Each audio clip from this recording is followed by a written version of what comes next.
বাংলাদেশ জামায়াতে ইসলামীর কেন্দ্রীয় সহকারী সেক্রেটারি জেনারেল ও রাজশাহী বিশ্ববিদ্যালয় অ্যালামনাই অ্যাসোসিয়েশন সভাপতি মাওলানা রফিকুল ইসলাম খান বলেছেন, এবারে বাংলাদেশের সকল ইসলামী দল একসাথে নির্বাচন করবে।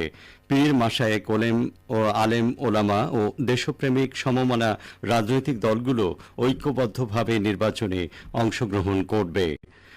গতকাল বিকেলে সিরাজগঞ্জের উল্লাপাড়ায় পৌর জামায়াতে ইসলামী আয়োজিত সভায় প্রধান অতিথির বক্তব্যে তিনি এইসব কথা বলেন।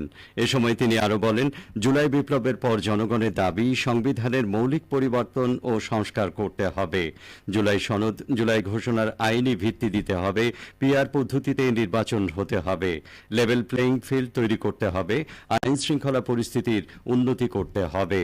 সমাবেশে আরও বক্তব্য রাখেন উল্লাপাড়া উপজেলা জামায়াতে ইসলামীর আমির অধ্যাপক শাহজাহান আলী, সেক্রেটারি ABM খায়রুল ইসলাম।